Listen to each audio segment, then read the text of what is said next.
Todos conocemos pacientes con secuelas de un stroke o una fibrilación auricular.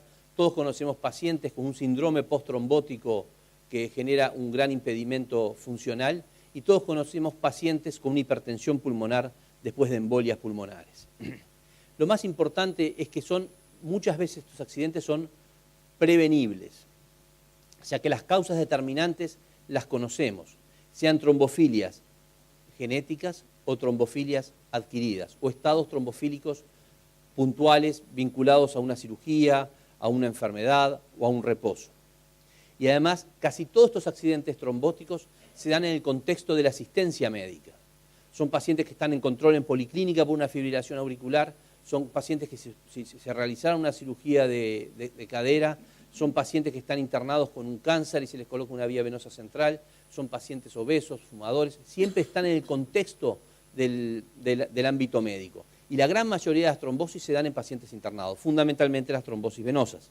Esto quiere decir que tenemos una enfermedad cuya causa conocemos, que se da en el contexto médico y que tenemos la obligación de prevenir.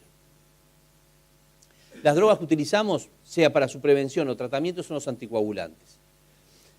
Y en nuestro país las más usadas son las heparinas no fraccionadas, fundamentalmente en lo que es la internación en cuidados intensivos, las heparinas de bajo peso molecular que han permitido en el ambulatorio y en la internación de medicina interna son lo más preponderante, y después la warfarina. Y en los últimos años han ingresado los nuevos anticoagulantes, dentro de ellos el fondaparinú, el dabigatran y el rivaroxaban en nuestro país, y no tenemos disponibles, y sí con aprobaciones en otros lados, el apixaban y el edoxaban. Sobre el mecanismo de acción de los anticoagulantes, la warfarina actúa en todos los pasos de la coagulación, en el inicio, en la propagación y la formación de la trombina, ya que inhibe distintos pasos a nivel del factor 2, del 7, del 9 y del 10. Como inhibidores del 10, las heparinas de bajo peso molecular, con una acción fundamentalmente anti-10, el fondaparinú, y después tenemos los inhibidores directos del 10, el rivaroxaban, el apixaban, el edoxaban y el darexaban. El edoxaban y el darexaban no están en el país y ninguno tiene todavía aprobaciones ni por la FDA ni por la Agencia Europea del Medicamento. Como inhibidores del 2, la heparina no fraccionada y el dabigatran. La heparina no fraccionada, como ustedes conocen, inhibe fundamentalmente al factor 2, tiene una acción anticoagulante que es indirecta, es a través de la antitrombina 3, forma el complejo heparina-antitrombina 3 y es ahí que actúa fundamentalmente sobre el 2, también actúa sobre otros factores. Podemos medir su actividad a través de la PTT y tenemos un antídoto disponible que es la protamina.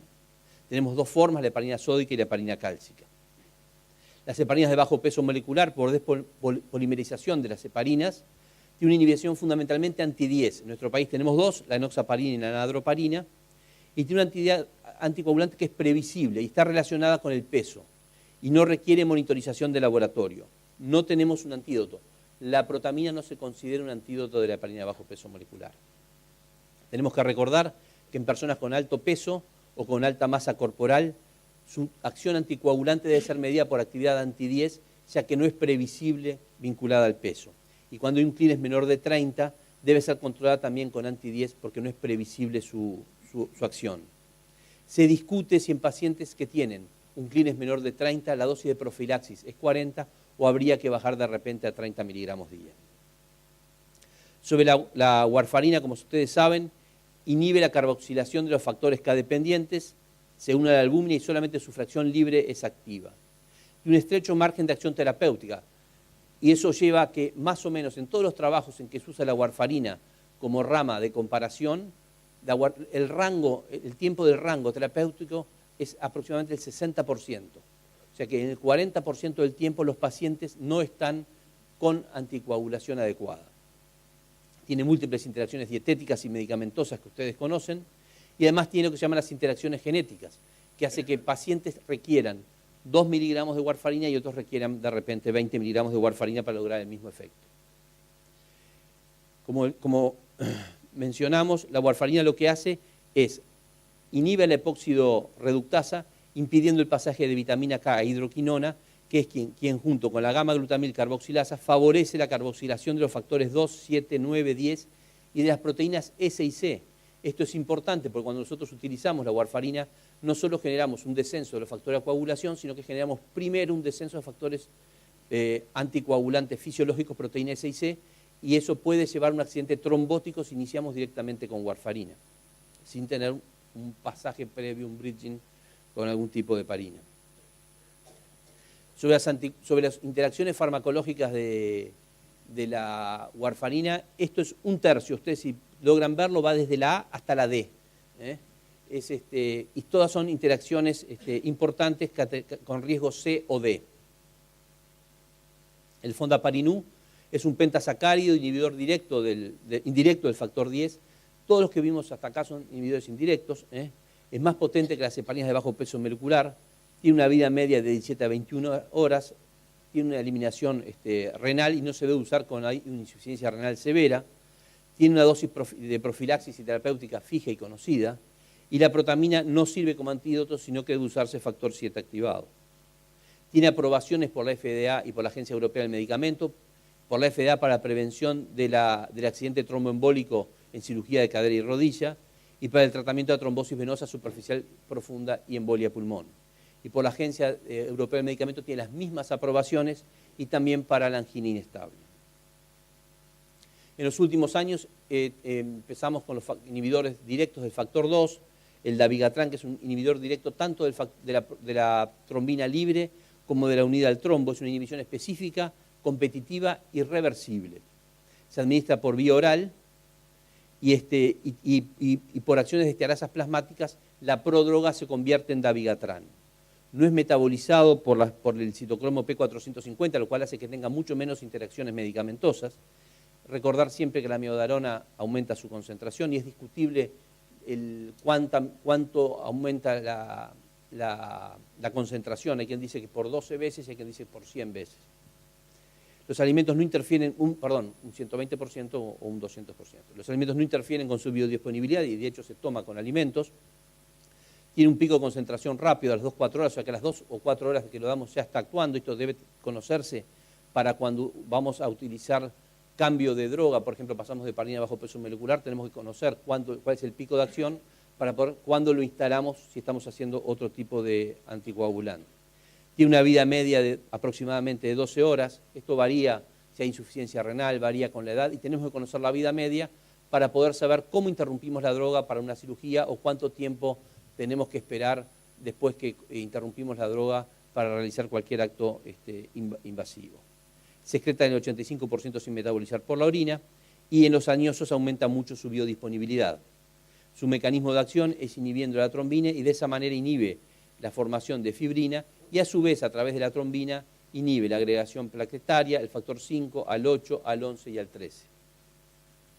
Desde el punto de vista de las aprobaciones por la FDA, está aprobado para la prevención de la embolia sistémica y el stroke en la fibrilación no valvular, es el trabajo RELAY, y como ustedes saben, mañana el doctor Morillo, que viene a participar con nosotros, participó de este trabajo. El tratamiento también está autorizado por la FDA para el tratamiento de la trombosis venosa profunda y el tromboembolismo pulmonar y para la prevención de la recurrencia. Son los trabajos RECOVER, REMEDY y RESONATE. Por la Agencia Europea está para las mismas indicaciones y también para la prevención de la enfermedad tromboembólica en reemplazo de cadera y rodilla. Esta indicación que fue aprobada por Europa no fue aprobada, son los trabajos RENOVATE y REMODEL, no fue aprobada en los Estados Unidos porque la profilaxis en los Estados Unidos de la cirugía de cadera y rodilla, la dosis de heparina bajo peso molecular es distinta que la usada en Europa. El rivaroxaban es un inhibidor directo, competitivo y específico del factor 10 libre y también asociado al coágulo. Tiene una alta biodisponibilidad, también tiene un efecto máximo a las 2 o 4 horas, tiene una vida media un poquito más corta, 9 horas en jóvenes sanos y 12 horas en personas avanzadas. Su concentración plasmática es proporcional a lo administrado y también, de acuerdo al nivel de concentración plasmática, se puede saber su nivel de actividad. Su eliminación es dual a nivel renal y hepático y no tiene mayores interacciones medicamentosas. Su mecanismo de acción, como dijimos, es inhibiendo al factor 10.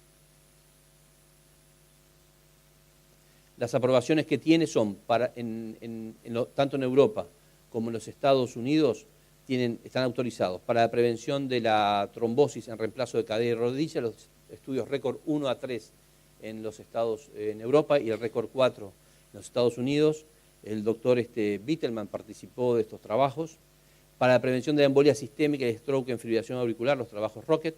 Y para el tratamiento de la trombosis venosa profunda, el tromboembolismo y la prevención de recurrencia, el Einstein DVT y el Einstein EP, embolia de pulmón. En Europa también está aprobado para prevenir episodios aterotrombóticos tras padecer un síndrome coronario agudo, es el trabajo Atlas.